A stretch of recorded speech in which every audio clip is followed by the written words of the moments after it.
Ibe Valentine. Always active. Ibe Valentine. Always active.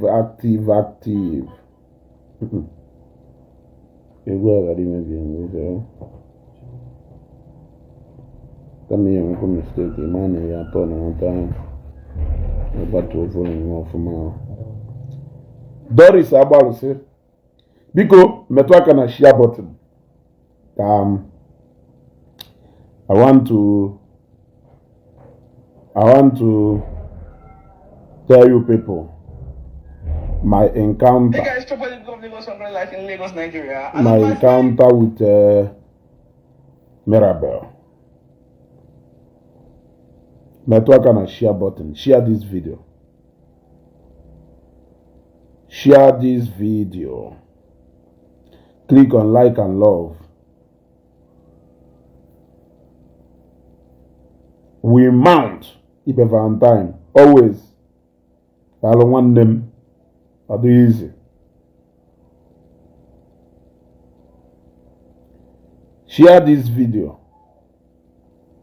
I want to share to you people my encounter with Mirabel. She had gone this experience na Facebook before, but I only watched the broadcast here that day. I stated that day na ma chọrọ ka ndị mmadụ mara onye na-ekwu maka Doris said, I am back to your page, Ezugo TV network really dealt with me in the village. Hey, you are welcome back. Oh, you are welcome back. Gochukwu, I greet you. DRPC, Sia Hila, I greet you. Let me share to you people proper my experience, my encounter with Mirabel. Because now, sometimes, when we look and I will be asking myself, are these people really seeking for justice, or they are just chasing clouds? And I keep telling people, you cannot tell me that Nefa do bad why you are exhibiting the same very thing. Is your aim to recruit people to join you into hating someone, or justice kine seeking for? And I counterously warn them, I don't care the relationship you have with Oge. I don't care. I said my relationship with Oge has nothing to do with all those things or if in the past. And as a result of that, you people should stop trying to draw me into your saga team. But it seems like anybody who doesn't want to join that team will be tagged an enemy. They have exhibited that character several places. Several places. I woke up one morning around what time? Let me check what time. I want you to know, is it really justice that she is seeking, or is there something else? Is there something else she's looking for? You want to go? Ogechi is a known bully on Facebook, and you sound unintelligent trying to punch you on Mirabel's story. Robinson Emmanuel, Mirabel problem.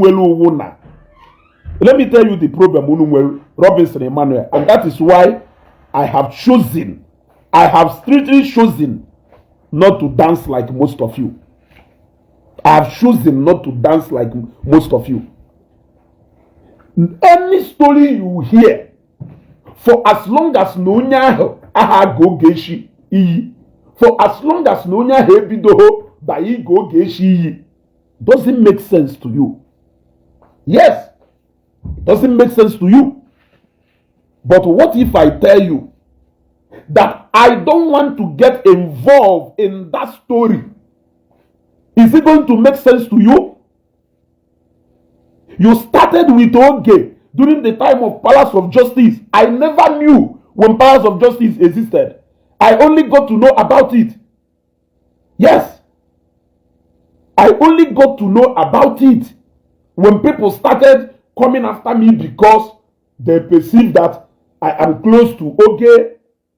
They started coming after me. That's why they started saying a lot of things that I even get to know about some of these things of recent. But what if I tell you that I don't want to know? Go and sort out yourself. If you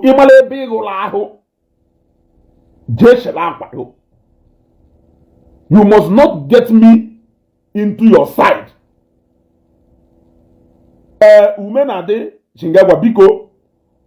Ahama like mmadụ ịda asị mụ leave everything concerning Oge.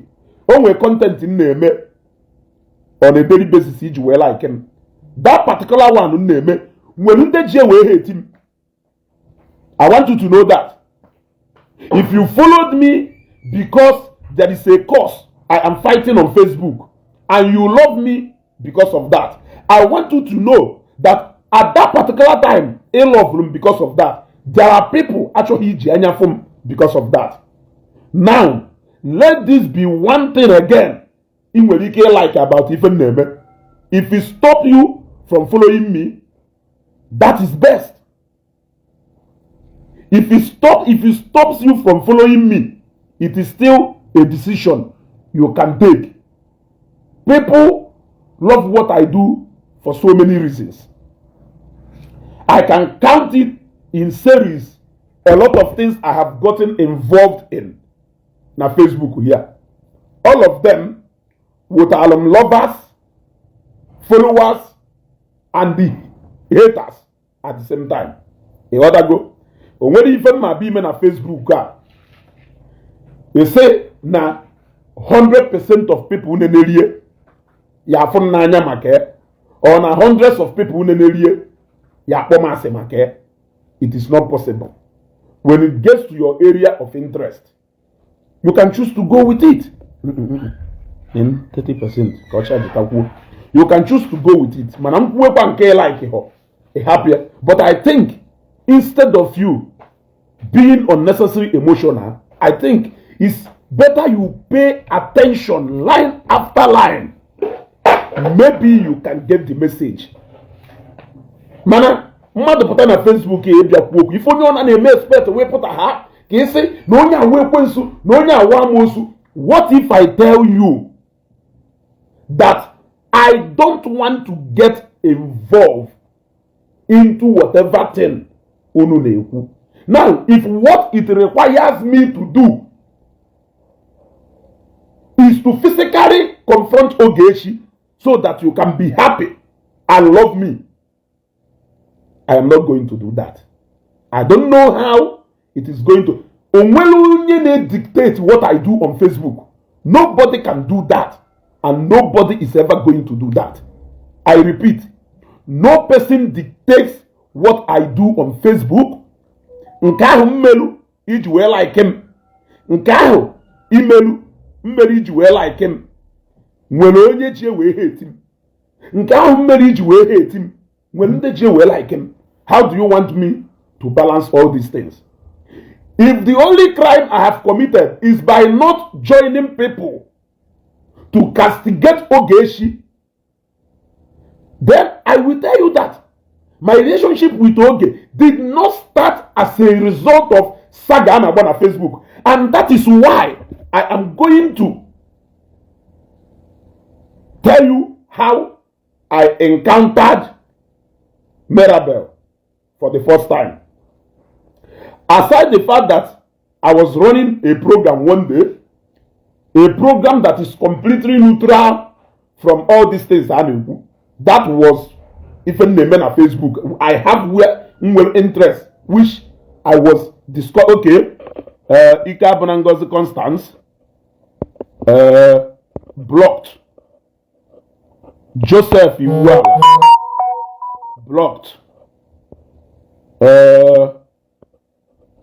Okenwa blocked. Kelufa, I'm waiting for you people. Maureen Udezesri Ezugo, you are a great guy. People like watching your content. Please stay away from saga. Be a peacemaker among everyone. It depends. It depends on where you are coming from. You got to go. Now, I woke up one morning, aside from the fact that I was running a program one day, and Mirabel sent their request now my program. I brought her up and we had a conversation that day. What was she talking about that day? Because one thing I noticed is that these people who are deep rooted into this saga, they follow people to so many places, and when they come, what they want to do is to come and manipulate your mind so that they can get you deep rooted into something you know nothing about. That I have always resisted from the one. I have always resisted that from the one. So we ran a program that day. After running that program, she joined my program one more time, one certain time again. Then after some time, Okusizie Ida Batana my program. Then remember, it has always been issue of Zion and Indomina and Abu Ezioku. Even though the moment Ogechi came into that, they started making divisions again because of Nde Polonia Ase, Nande Fulonia Ananya. But yet, I wasn't deterred at all. You gotta go. Until one morning, when was that? Let me get to that. It was early in the morning. It was early in the morning on that fateful day. It was a conversation that lasted over. It was a conversation that lasted over 30 minutes or more, if I'm not mistaken. Let me get to it. He were for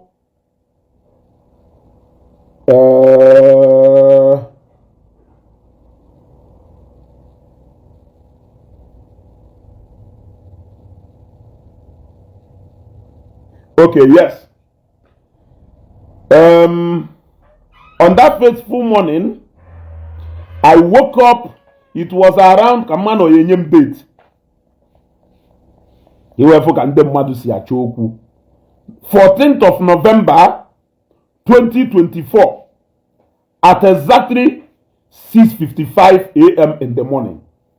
Like, even if you have a problem with Ogechi and you are seeking for justice, does it warrant you going to people who you perceive that they are close to them, not to go and complain to them, but to go and incite them, to go and fight them, because it is in your own place to choose who I associate with or not?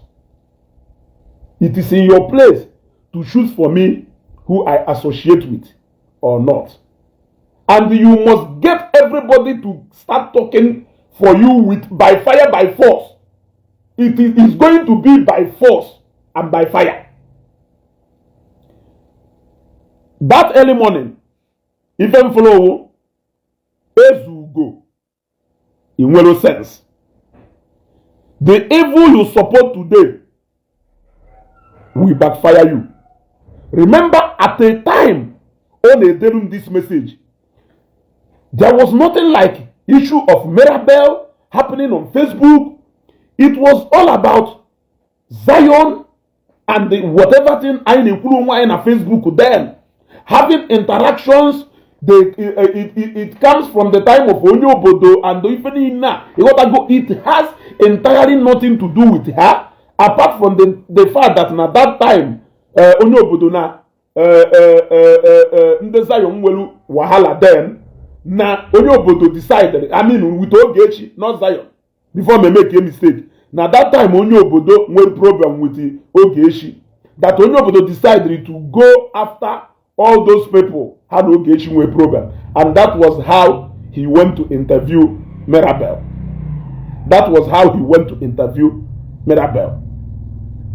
Now, Osim Ezugo, in well sense, that was what I saw that morning. The evil you support today will backfire you. Sincere, thanks. I'm reading. Blue tick, my own reply. White one, wunke. Sincere, thanks. Osim, we are watching the day Eperima Chicago will drag you. Can you do better than I, Mirabel Anedo, did for Eperima Chicago? Sincere, keep watching and waiting. I don't know how you are going to show them that path they are going. You are not ready to go with them on that path. This is what you people started a long time ago. I said my relationship with OGECHI was never based on Ifeni Nunu Mekonyo 7 years ago. Is it difficult? Is it difficult for you to understand that and continue with Ifunu Neme? Is it difficult? Man, closer to OGECHI. You people will go after that person. Is that part of justice on natural? Is this persecution, or you are merely seeking for justice? Is it persecution, or you are merely seeking for justice? Eh? Then, also we are watching the day Eperima Chicago will drag you. Can you do better than I, Mirabel Anedo, did for Eperima Chicago? Sincere, keep watching and waiting. Follow this conversation so that you know how I follow these guys. Just to show them. Don't get me involved. When they keep shouting, Ezugo, Ezugo, Ezugo, you can imagine. Everybody have around OGECHI, they perceive that person to be a threat. You want to convince everybody. With OGECHI, go and fight her and stop trying to recruit the rest of us. Now, they did it and you got Onyobodo. You did it and you got JPAC. You did it and you got Governor Ezioku. You did it and you got so many people. I am bigger than that and smarter than you in that. You cannot emotionally blackmail me. You cannot do anything. You gotta go. Awesome. Wensia, keep watching and waiting. Owesem, she shared my author all over social media because of 500k. You and the OGECHI are the same. Wensia, how did she get your noodles, if I may ask? Awesome. I am not afraid of her. I dey give it to her. Woto woto. The use and the less daughter of Jezebel asked me and my kids to make a video and point out what we are going through. The use and less daughter of Efulefu promised us she will take us to USA. Ezugo, you no get sense at all. Nsi edalo. They were very short. Nsi edalo. Osim, the evil you support today will back and they fire you in due time. Na me Mirabel talk am. No nisha I believe they observe it. You beleface. Nwesie, you that have sense, you know those day outside. Now your business, not mine. Or think when you see evil, you support evil, so shall your own daughter own will be all over social media in due time. She tampered my pages, but I am coming back soon. Nwesie, carry your matter with the Oge. Come out here. Carry your matter with Oge. Come out here. I know they when una start, so no involve me for your wahala. Osim, I wish to use voice notes to finish you up. Senseless opo beleface. Nsi okay. Cry, it is allowed. Osim, but you carry yourself, they defend her. Why not mind your business? Or you they look for followers? Where's here? Followers for what? Exactly. Because you know, okay, Peter Kanayo, I've been watching you and I've been waiting for you to have sense. But since you don't want to have sense, let me take you away to where you belong. Off you go. You drop with the first comment, never into the second one, and you think you can go on and on. Off you go. You want to go? Because when they talk about you used to defend, ask them, what do you mean by defending somebody?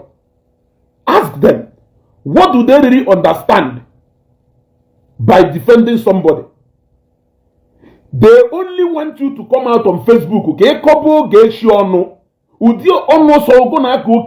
they don't care. They will support you for as long as name and call your own. But when you don't do that, the only thing follow then I support OGECHI. That was how they even said that Namo support OGECHI, OGECHI kuloku maka Ifeanyi Uba and JPAC. Go to Facebook and show me one place. One place. Nselego na Ifeanyi Uba kulu maka OGECHI. Namo support yeah. Rather, what I told you is that if I want to talk to OGECHI, I must not come to Facebook to talk to OGECHI because now OGECHI is my friend. But if you are waiting for me, to come out on Facebook to confront OGECHI because of Ifeanyi Uba, when I know that your interest is interest in that matter is not Ifeanyi Uba after all, but OGECHI, that will never see me. If I have anything to tell Oge, I call her on phone and I will discuss with her because she's my friend. I can come to Facebook and address her, and it ends there. But if you don't recruit yes on Facebook, I don't have time for that. So we say followers for what exactly? Osimezugo now watch lines yo. Now watch line them. Now watch lines here.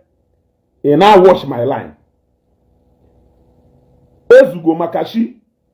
Any day I will set my eyes on you. That day you go buy me bata. Ebruna diogo siebo OGECHI no buri ebute ebe nno. Aneko gari okwu no ụka.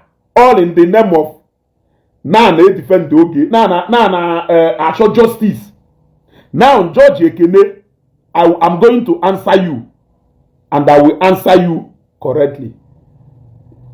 If you didn't support, why didn't you condemn it publicly? As your lawyer or as your attorney? I am asking you. As your lawyer, Ikulu, online, or your attorney, I choose how to talk to people. If I choose to talk to somebody privately, if I choose to talk to somebody publicly, it's my business entirely. I'm not your own.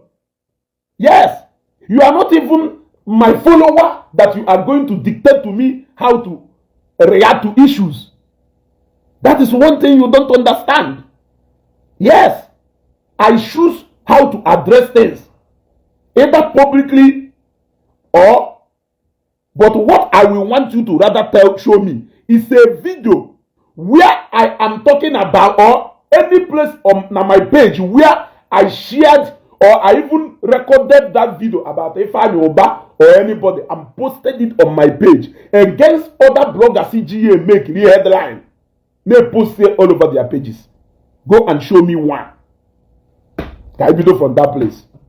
You cannot tell me how to react to things because na ndị niile condemn golu na ha do wrong. One n'ime ha ka ikwetalo no do wrong. I want you to tell me. Ndị niile condemn golu no do wrong. How many of them can agree with me na ife ahụ kwuru weziokwu? O wesem chetakwa na Osimezugo maka chi Any day I set my eyes on you, that day you go buy me. Pata. I'm on no lugeba. Maybe you want to spend the remaining time in prison. Or some say no go find your mate. Or sim you dey look for followers. ED and the odds. Cannot wait to make a Facebook.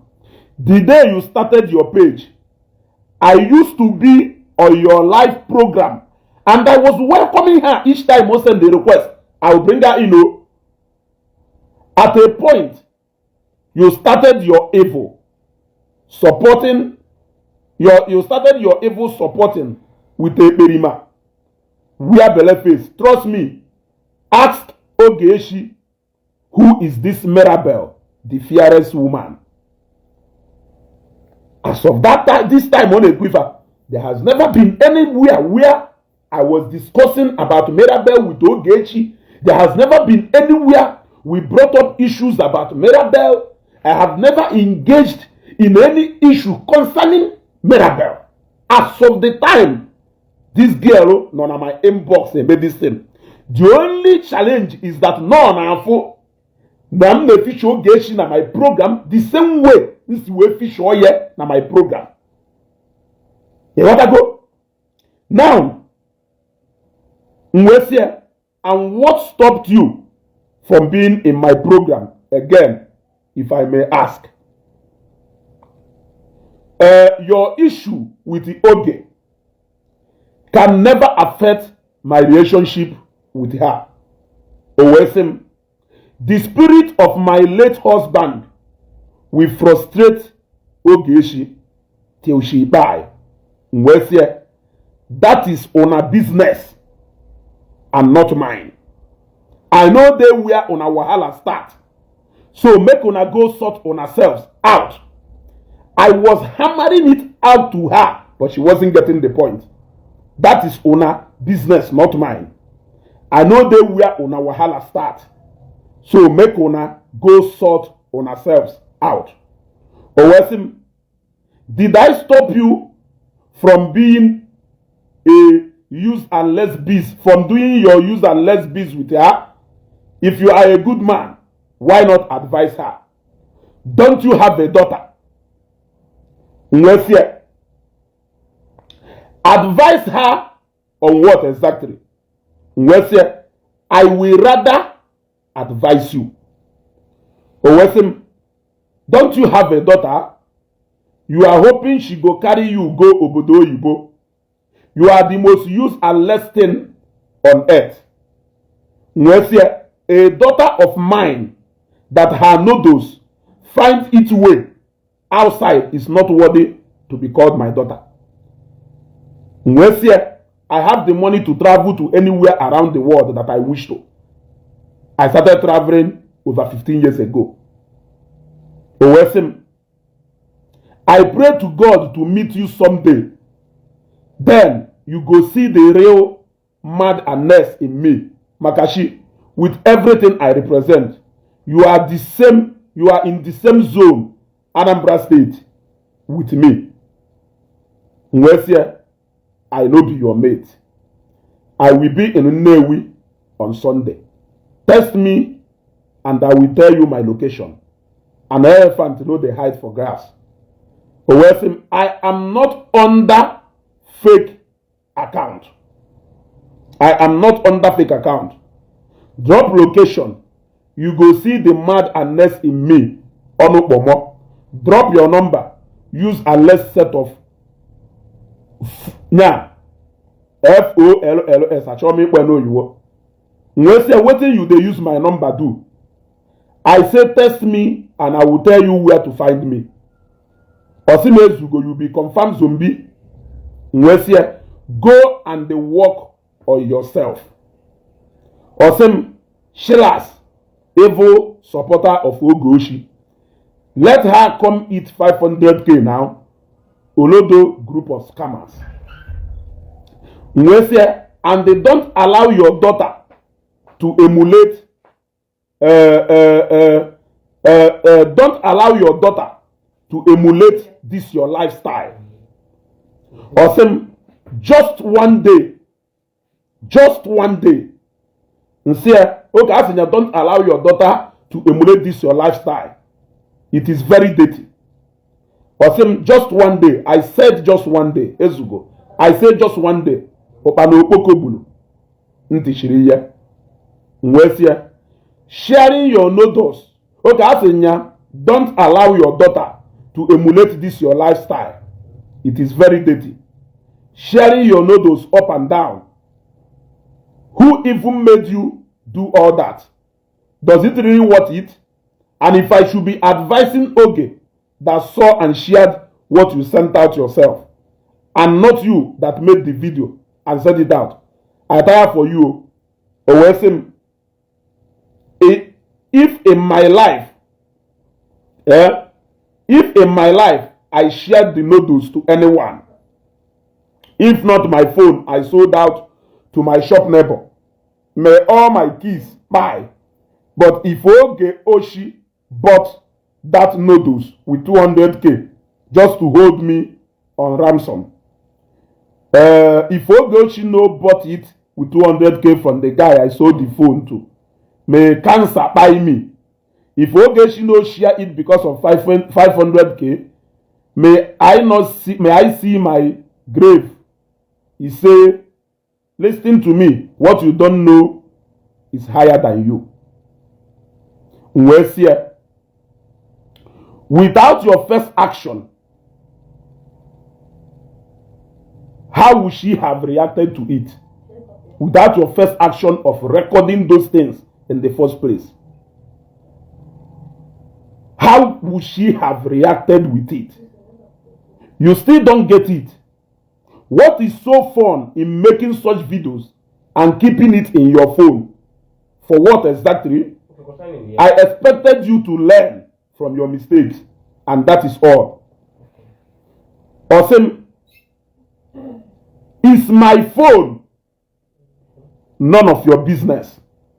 Is your phone now what is yours has become public affair? Have you now seen that it has become people's business? It's your phone, like into that no problem my business. Remember, he's in my DM for something that is not my business. And for no matter how I try to make her understand that it is indeed not my business, she insisted on making it become my business. Now she's telling me no phone that is not none of my business. It is your phone. Now what is yours has become public affair. Have you now seen that it has become people's business? Or say now, what has it got to do with Ogochi that used it to hold me on ransom over the money people contributed for me, for my treatment surgery, Evo Shine? And see, some things are better avoided than controlled. Or say, are you above mistake? Bass and the third. Ini no na agomo. Actually, nke igba mo ofu ebe nkori onu. Ofu ebe ngolu yiyi. Ofu ebe you use really that video we call onu. I was only trying to make her understand that Nifi in a kwabasahom and giving her advice because not natural gembia. You were water. Awesome. Are you above mistake? Bass and the third. Then accept your mistake and stop blaming people. Awesome. My mistake was not deleting it before selling the phone. That fake area, if they go this comment before. And Afgonia, don't write it again. You can write another thing. Don't repeat it again. If you want to join the panel of judges, you can go to court. Maybe that matter though. Because this matter, I understand that it is in court. And I don't think no more ways to go. Will judge Mweriki City over that case. So if you choose to be a judge, I want you to go to the court and do that. I want you to go to court and do that. And if you want to continue in this broadcast, Don't drop another comment again. If you want to continue being in this broadcast, if you don't want to watch this broadcast with fake account, okay. Atahamu kelaba ya. Obum TV sere na ha shoro obia. Na egwa hifi yeme. They will tell you to go and do your worst. But when you do your worst now, they will start crying. When you do your worst, they will start crying. George Ekene, let me tell you something you don't know. Ezugo Global TV condemn evil, please. Even though it was a dirty act, but for Ogechi to share it on social media without her consent is a crime. For Ogechi to start sharing it from inbox to inbox and using it to hold her ransom is evil. You will always support Ogechi in her evil act, always. Well, you will see Ezugo will block you. I have not seen any reason to block him. That is why in the some of you should just start reasoning. I have not seen any reason to block him or her. Now, you know online. Because what she just expressed or what he just expressed is his opinion. Where I will block him or her is able bidore gomi. I will block him or her. Opogo water. George Ekene Joseph. Opogo water. Even you, I know why I have not blocked you from this broadcast, but with the way you are going, you cannot help me but to do that. He or she just expressed her opinion. And why will I block her? Why will I block him or her? Because they just expressed their opinion. Where I will block you is go me. I block one go. Even Meju will block because he block Gechi, he block Mirabel. So what you need to do is to express your opinion in this matter. So, in a matter that is not your own case. You want to go? So, this is one thing I expect you people to know. You are free to express your opinion. I'm not stopping you. But when you decide to come direct to Igobami or Igobamafa, I will block you. I'm not to clear. Let me continue. My mistake was not deleting it before selling the phone. So sharing it online because of money is a good one. The evil will backfire both of you. When Ogochi accused Efa Yoba, you came out to support her because she holds your stuffs. Ona accused Ukomo. She is seeking justice, but she is accusing me. No, we dey here, they wash una. Small rat Ezugo. You see a small boy with a dullard brain that need proper factory resetting. When I dey talk on my page, Mirabel, Anedo page, views surplus, Ogochi still remains criminal lord of calamity in Igbo land. And you, Ezugo, wear belle face. Wear belle face. Sincere, still your business, not mine. If you know where you bat, go there and carry your cloth. Or say, you can't be a slave to Ogechi more than I did for sometimes before we crash. Either will you be like J-Pack before they crash, or Amaka Dollar, who supported her with millions of money. Still, she staggered her. Ezugo, we are waiting here patiently. You are Ogochi slave forever. Sincere, continue waiting.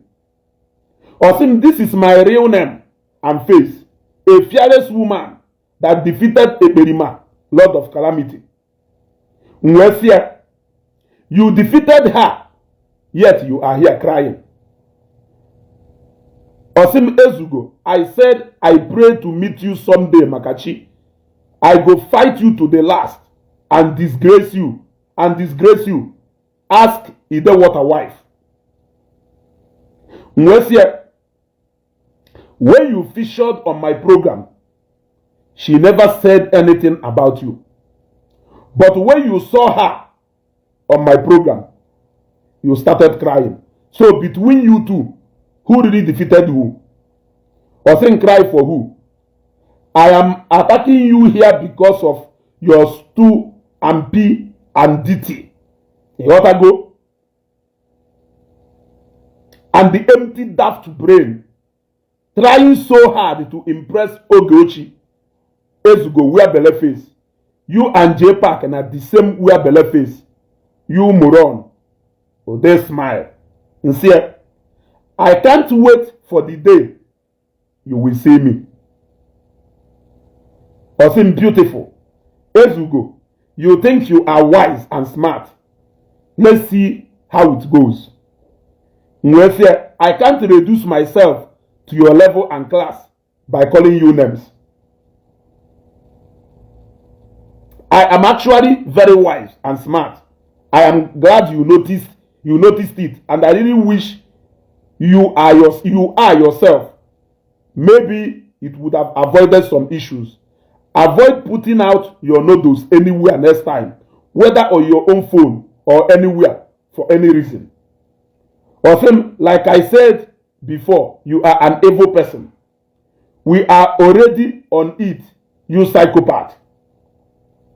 The day you reduce yourself to zero was the day you defended Ogochi for accusing Ifeanyi Uba of having something to do with J-Park. And you came out talking trash.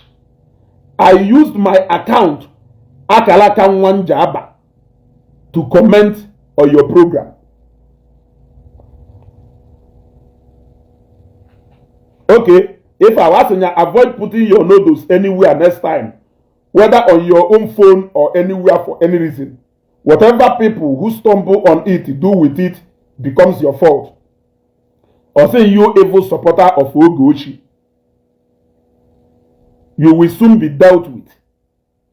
Ezugo, me and you ga-agbaniru akwụkwọ. Me and you ga-agbaniru akwụkwọ the day I go see you. Drop that address. You said you are coming on Sunday again. Drop the place. Ezugo, tread with caution. Let me even start by telling you, if I want to be as petty as some of these guys or these girls, I would have gotten Mirabel behind bars since November. Because in this chat, she threatened me countlessly. Ezugo, tread with caution. Why should I tread with caution? Who is after me that I have to tread with caution? But sometimes, when you ignore them, they don't really understand how much you are trying to ignore and avoid them. You want to go? Or sincere, you are not wise enough to know what supporting somebody is all about. Or same, drop the place again. Say St. Mary's Uruago. Come there on Sunday and drop me a test. I will be there. Or same, relax Ezugo. Wear belle face. Tell Ogochi, Mirabel shutted you up. Of course, I don't really have to tell Ogechi anything because me and Doge don't even discuss these things. And that is the honest truth. We don't discuss these things. What will I be discussing these things? And the day I told Oge about this chat was the day I ran a program with this, but I did not mention the name of that person. I only decided now to mention the name of the person for a reason which is best known to me. Nwesie, tell her what exactly. I don't have such time. Awesome. What is happening since then? Ezugo, I said relax. You say my name is Ezugo. And Ezugo is not a guy name. And there's Yoku. There's Yoku. Ezugo is not a guy name.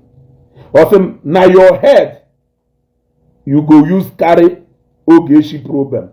Now go use Uzebone. Somebody who said that na blackmail you. But you go around on inbox and Facebook bullying people who are independent from whatever you have going on with someone. Are you getting what I'm saying? Follow these things so that you can listen constructively to this. If I'm not go na mu mix anyone. Tell her to send you the real one. Nsi akoko. Owesem. Waiting people they cook for you. You no feel it. Now, let me repeat it again. I have 1,001 reasons to pick up Mirabel and keep her behind bars if I want to be as petty as most of them claim to be. Because I would have loved her to tell me why I should tread with caution, to tell me why I have to carry something. Nisima, what did I go carry Nisima? Because I am supporting Oge. To tell me those people who are cooking something for me that I cannot eat. I would have gotten her arrested to come and explain all these things. God bear me witness. This chat happened on November last year. Tasha Melo, which is how many months from now, from then to now. Negente. Oga hustling, waiting people they cook for you. You know fit eat it.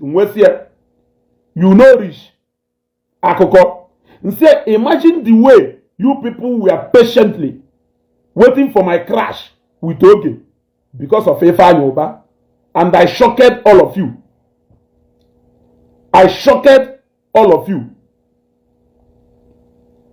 Abi, you know, shock on her.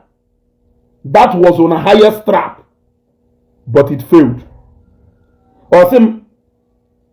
I know they wash your stew and pit life anymore. You are an evil child. You say, who cares? I don't get time. Ona go wait tire. Awesome. Who recognize you? One say you do. You do. Awesome. You know be anybody. Na noise maker. You gotta go. Say that's why you when say you do, you recognize me. That's why you are in my inbox.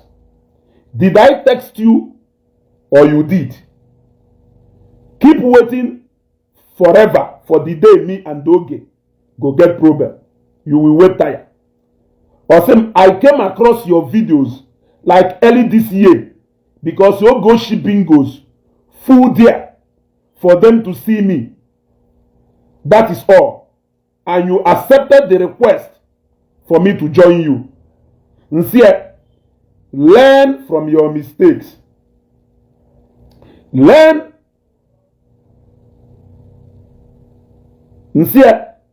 from your mistakes and move forward. I don't care about that story. Osemta, just out, small boy. That is desperately. That is Osino. Osem, just out, small boy that desperately want to belong by all means. Wear belle face. Nsia, continue on a saga and leave us to go out of it. Osem for where you are included though like okay, boss can belong go. I don't belong already, and that is why you even know me. Osem na Oge Oshi they control you and you must saga. For your pocket. Osem na saga you come do for Facebook. As you go belle face. I said you must saga. You must. Make una dey look for saga then. Na for where I dey una go learn. Osem Ogechi na your madam. And you na errand boy Ogechi. You must saga. Na your business, not mine. Osem you be nobody else go. I can't reduce you. I said I can reduce you to nothing with just a sentence. But it's not in my style to exchange words with you. Osem your and I am sure you have noticed it from my conversation with you. Observing your madam Ogochi, they accuse innocent people bitterly. Let her face amachism now. You have already done more than that. No, you must finish it with me. Instead, you are trying to provoke me, but I know how to handle your type. It's not something hard at all. If you know where you took your bath, go and get your clothes. I wasn't the one who snapped you. Rather, you did it yourself. I thought you said you are from Nnewi. I am still shocked. Osim, when Onyobodo interviewed me, she threatened me that if I talk him, she go post my noodles. I came out to talk. She posted it. Still, I kept on.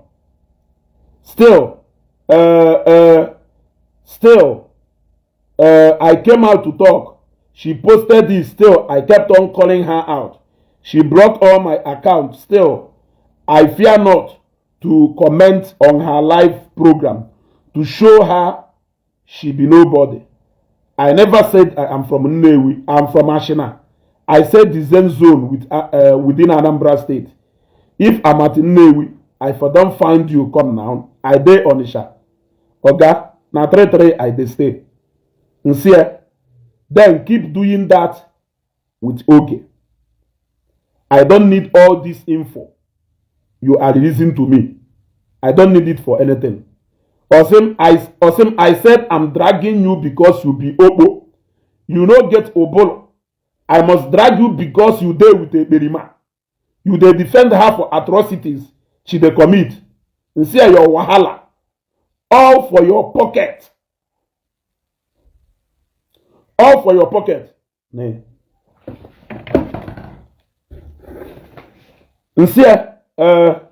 Keriben Warrior. Your wahala, all for your pocket. Osim, okay now.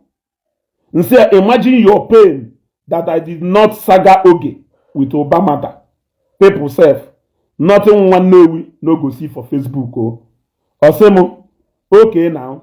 Nobody asks you to saga, but you be evil person, Onyoshi. Mirabel. Please, carry your wahala they go, Biko. I know they do waiting, ona they do. You want to go? Now, you see, that was how she left my inbox.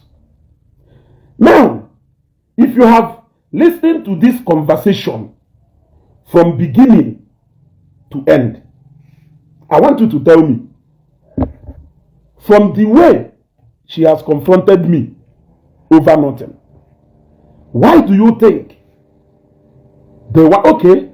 From Lucky Udu's page, I learned that this matter is already in court. When you heard that Ogechi visited Nigeria, I think the best thing for you to do is, like if Harrison Nkuru, na charge go Ogechi with 2 other people. Where else do you think you can get that justice you are looking for, if not in the court of law? Why do you think that justice you are looking for, that it is from Ezugo that you are going to get it? Now, you went to Lokudu. Many people from Bende Yoruba, Bende Hausa, because na page Lokudu wo oyibo ka na aso Igbo. Nke a na-emeketa awo. So ndị na Igbo ya n'ife na-ekwu. You carried yourself again to Lokudu. Ijekwa me na comment section Lokudu. Kambalu kwasi oso.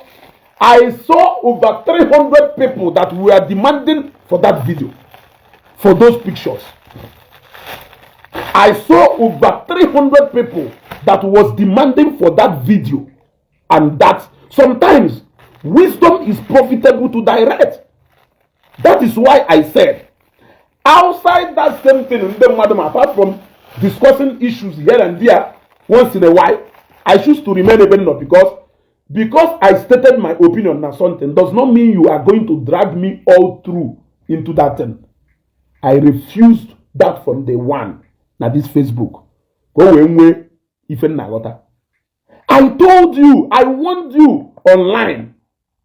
The only place you are going to get justice is offline. If you keep moving from platform to platform, that will be exposing yourself more to people. Amaro Ifamelu. From page, I don't know the people who are advising you. When I asked you, I thought you are from Newi. I actually wanted to engage you like a sister.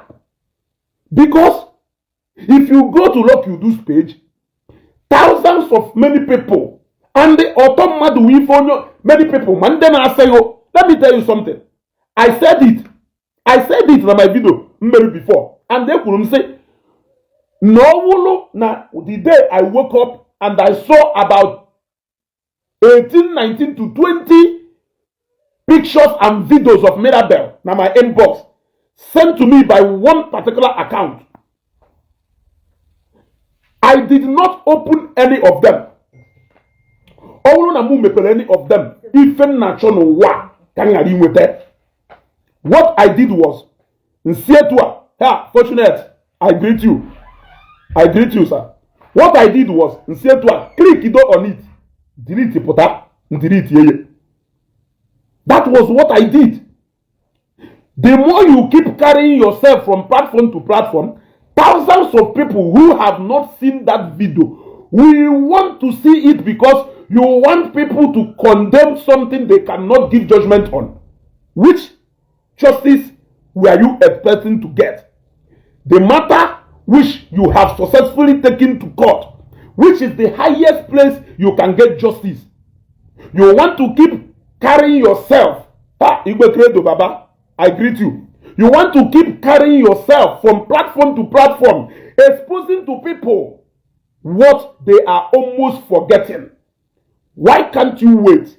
When you get that justice you are waiting for, you can come to Facebook to celebrate. But the answer is no. That is why I have refused to join any of this saga group. Because if I actually can have more potato,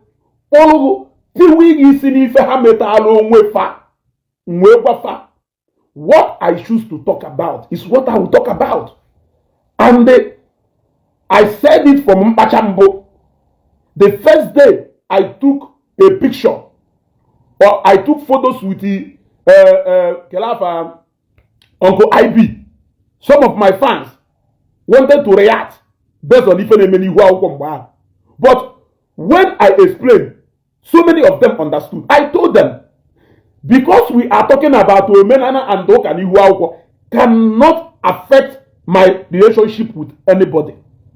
For anybody who shares that understanding with me, like Waja, and so many of them who hold the same opinion with me, I am always close with them, irrespective of whatever idea they represent on Facebook. I said it where Uncle IB is. I said it so many places. And it stands where OGECHI is. If you want to go all out on Facebook, go all out. If you like, blue picture OGECHI and Ezugo. Bulgaria everywhere. They started carrying propaganda. It was Ezugo who sold out OGECHI, Ezugo, lured OGECHI to come back to Nigeria. And that was what OGECHI told you, right? Or if OGECHI Gwalago? I am asking you a question. Or if OGECHI Gwalago? Was that what she told you? So, some of you want to be mischievous on Facebook and you think you are wise. What disgusts me is that when they exhibit these characters, they term it wisdom. Now, if we continue to celebrate such kind of wisdom, I don't know where we are going to. The matter you have taken to court, what are you?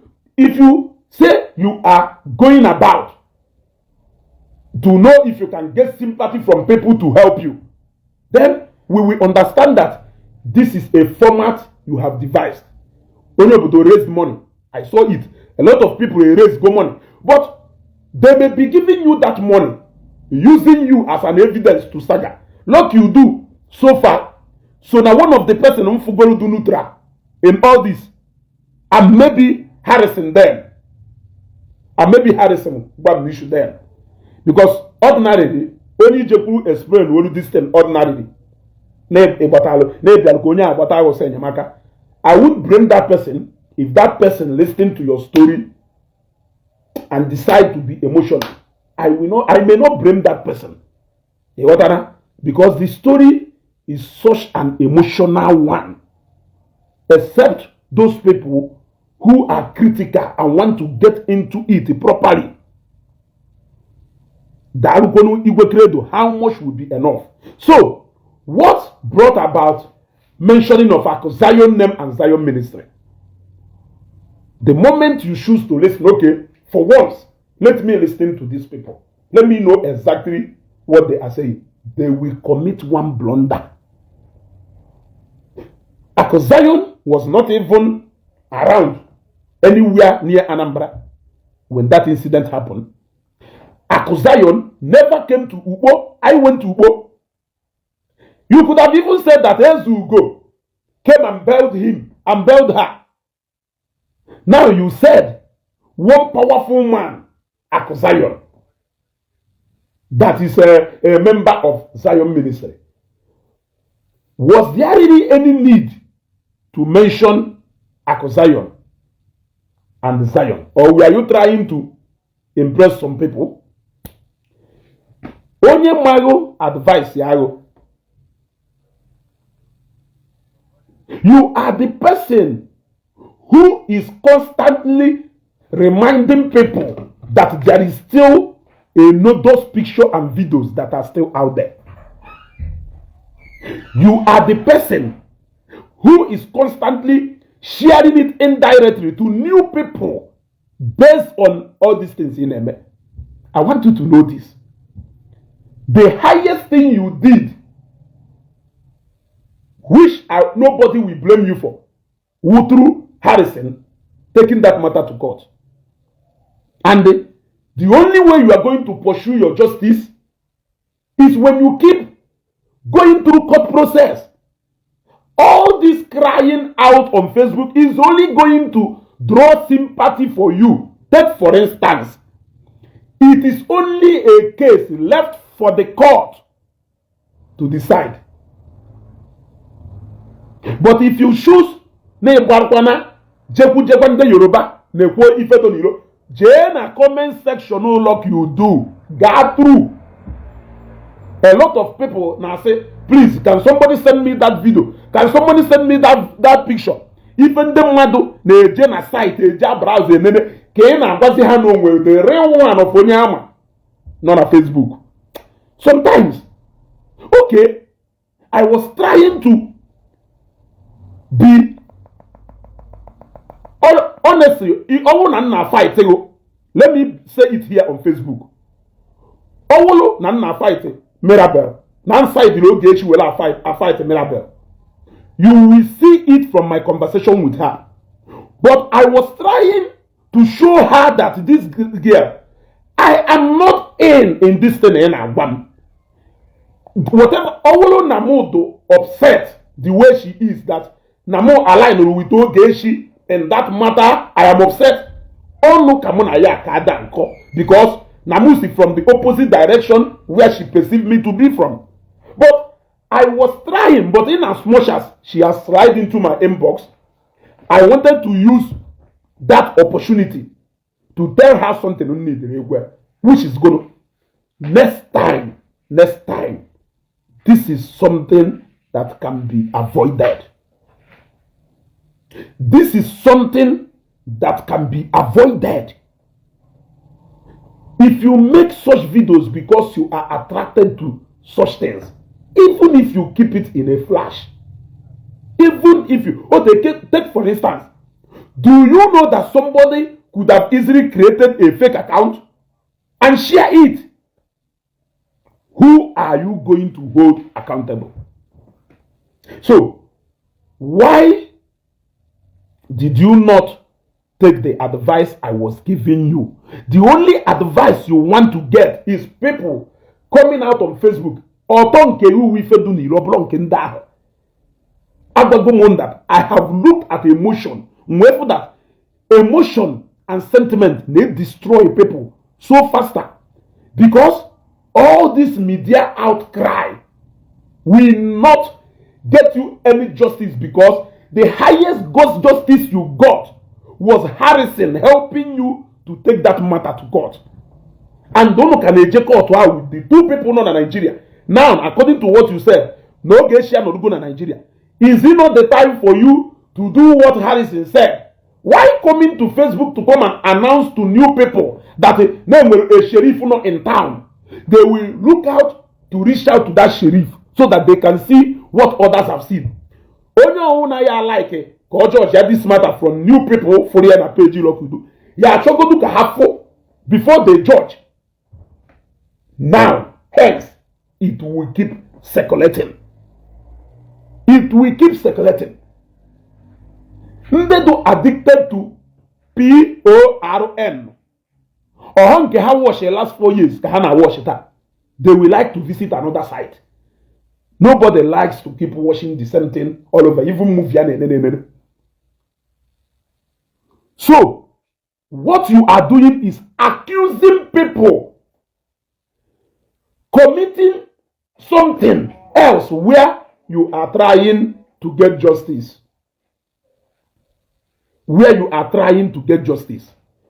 Before your emotion drives you too deep into the bigger mess, just like I told you, when you saw me na Ubo, and I love my na gate, when someone na so, I have one, I when you requested na my page, I brought you in.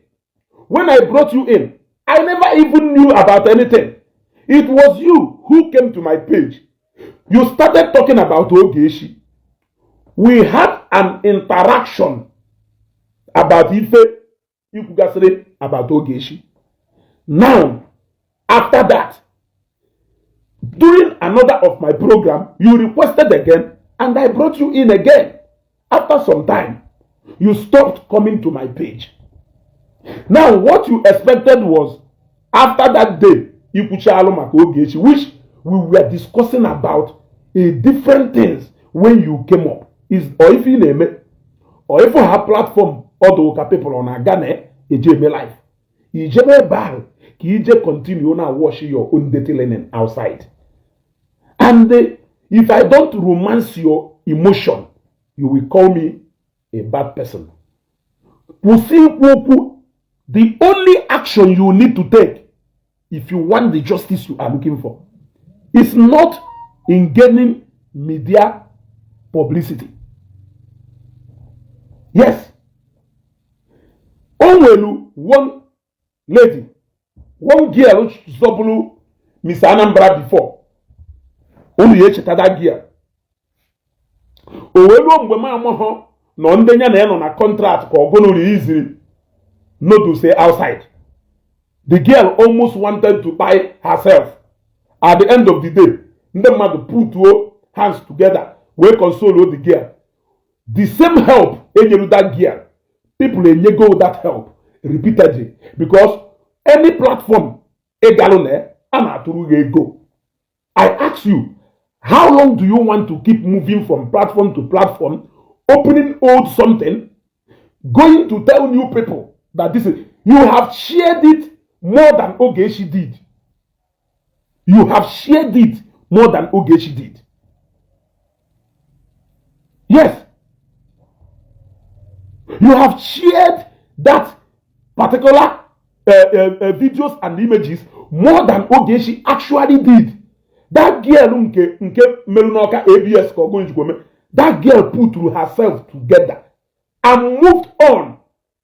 No move on does not mean that maybe in a case you had in court between Nyanande Efahumelu, waiting for judgment, waiting for justice in a court of law. But she has moved on, and that I think the way people forget, people forget it shall go if it was a far. Go to Medula and Echetakewe. The mother ogon. If they mean a Facebook won't get trend there, or that, or the trend there. But when they keep deceiving you, telling you that running from page to page to go and cry, accuse people, call people's name, na gonde mmadụ iyi, na anụsa ndị mmadụ ọgụ, na amanye ndị mmadụ ọgụ, that is the only way you are going to get justice. Continue. Continue. The matter that is in court. Why do you think that there is another justice you can get outside court judgment? Or jungle justice occasion? I am asking you. Or mob action occasion? Which one do you want? All na this matter agabu na court. Asim okay. Na mama hosi. Yeah? No. Chukwu buzo idemmiri. Sorry, my brother. Oh, but this particular matter, Achomo public deliberation on it. Oh, sorry. Oh, maybe in other topics, but this particular one, I made this broadcast for a reason, so that when you melonte, kono. I've been in this social media. I've seen controversies come and go. It is only if you choose. Just look at, there was a time it was all over social media. Zion this, Zion that, Zion this, Zion that. How many of such things are you hearing now? The every day I on a Facebook discussing Zion matter, Zion matter. How many times can I be on Facebook? And that is because now that particular phase I go. So it comes up once in a while. So, how do you keep opening your own wounds? Crying all na this matter. Agabo na court. But at this moment, do you even need, look what you are in? There are some cases that you don't even need to arrest somebody before you take the person to court. You can serve me paper. Nibe mo na ge go court. On a wall and a camera on a so. If you may arrest, we go to court. Sue me to court. Only for so. Now, in your own case, OGECHI has been arrested according to you. She was granted bail. Do you want only say okay? Because I don't understand why you in particular is concerned. Since you in particular is concerned with the OGECHI being questioned about, no, what you need is sincere arrest Goliath and your own matter in particular to go before the court of law. Do you think that you have anything again to discuss with OGECHI and police? That is the truth. You don't have anything again to discuss with OGECHI again. Na police. Because no police here OGECHI. And the matter had to go to court already. I don't know but if you keep running from media to media, the saga group of company when they are there enjoy, because that is what they always enjoy. And this is the truth that I have told you. If you like, you wanted to fight me at Zone 13 Ubo for doing nothing to you. Because I reminded you that Nikulu, na the day, the police, na not support OGECHI, this is my video. If I did not call you upon a private conversation, where you tried Shati Angolo, Imuzebo no Golomi. There is nothing she did not call me. But there is no single place in insult here. Apart from telling her the obvious. But she insulted me, called me all manner of names, threatened me so many places. Yet, I did not call her name. And I will also want you to go to Facebook and bring out one video where I have called her names, including this one name.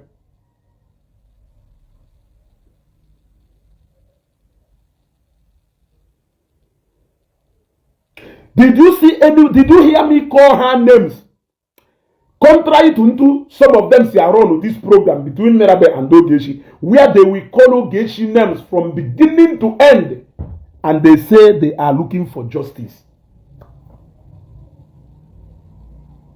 You are fighting cyberbullying with cyberbullying. So, is it that your message is contradicting what you are saying? Yes. Is it that your message is contradicting what you are saying? Now, when you don't come out on Facebook to condemn somebody, go mad, they don't see it that you are making sense. They don't see it that you are making sense. I saw it that Mirabel needed Renapu. I said again, when I saw her doing family content with Omwe, I always watch that video. Family content I wanna drop with Omwe, and I watch here on me with Mwemoke, and I watch it. And when I saw it, then I said, thank God that if she continues this way, are you the one who will go to the most ugly past? There was a time very easily, if a demand it was savage. It was all over online.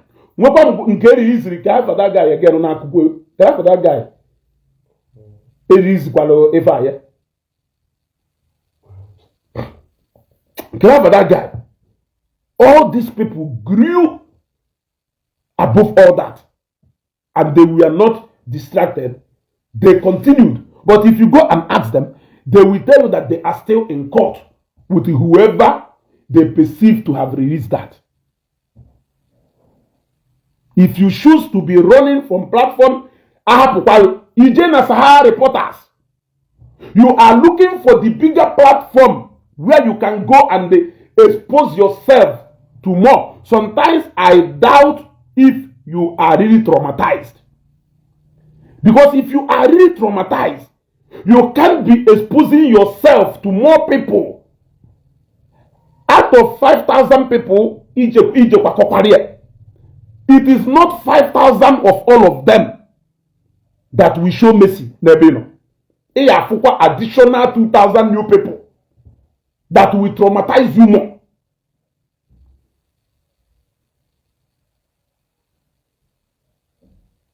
So, I don't know who is advising you, but whoever that is advising you is not doing you any good. Whoever that is advising you should have better organized a better legal team for you. It is better they help you if truly you are seeking for justice, to help you organize a better legal team. That is where you will get justice. Except if you are just looking for money online. Except if you are just looking for money online. You do you. Yeah? You do for the matter that is already in court.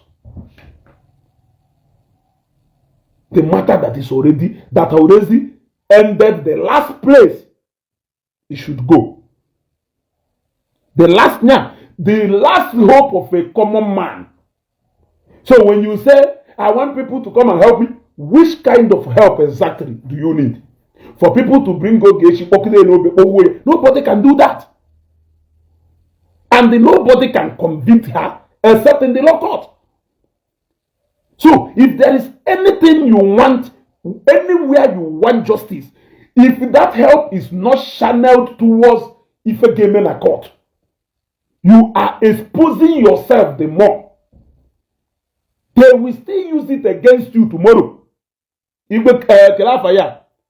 Okongudibia was defending Matthias at some time, but the moment Matthias see hit at him, or fight back with information about Matthias in a public domain, that was the same thing we used against Matthias. But that was the same thing Anekumaka Matthias. So they defend there. That is how life is. More people who are claiming to be showing solidarity to you, Papa Hechika Tiger. they will use the same thing against you. That is why you don't need. In fact, I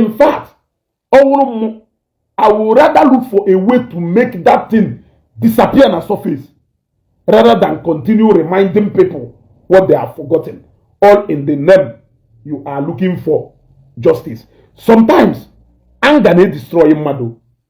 Do you know?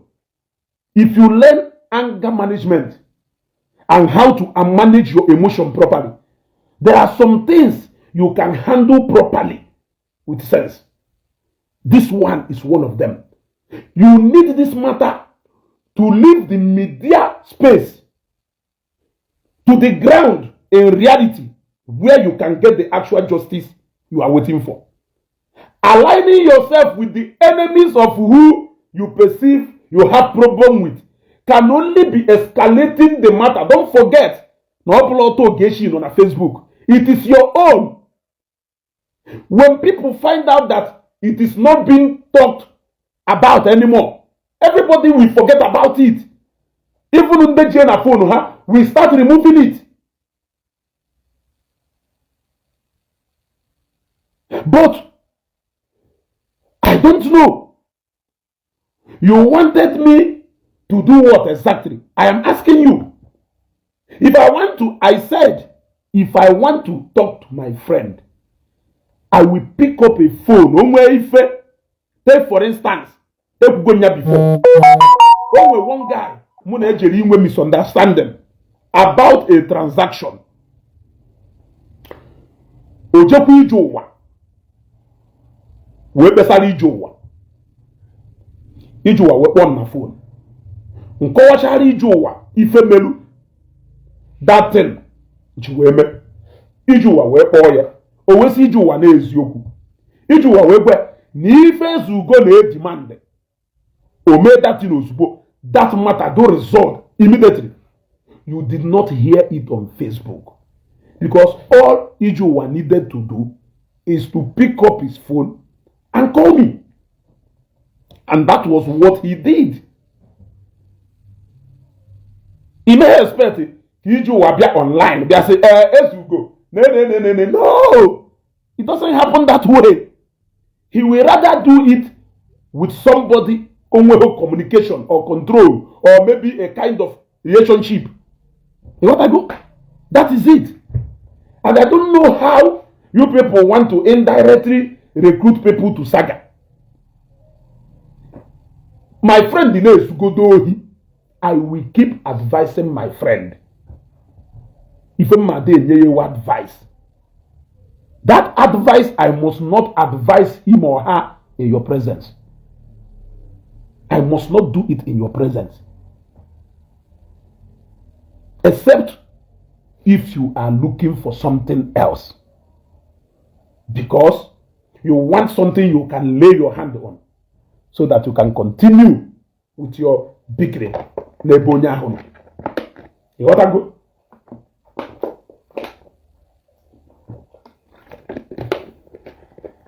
So help me to take this message to Mirabel. Tell Mirabel that Ezugo said that Facebook will not get you any justice you are looking for at this particular time. As a matter of fact, you need to act less off Facebook except if there is another version of Mirabel you want to show people. Then Facebook is good enough to do that damage control. But at this point, the only justice you are looking for is in a court of law. That is where you are. The more you are recruiting people that will hate OGECHI and show sympathy to you, the more you are recruiting more people that will despise you for doing that same thing. Email. The more. Don't forget that people are hearing conflicting stories. Mekukari eba ka mekudebe. Ka nwe ike jeme eventually jeme. But I want you to look at the conversation with her. Then tell me if I am to judge. If I am to judge this girl and I choose to judge her with the conversation and confrontation, how will you want me to judge her? Do you really want me to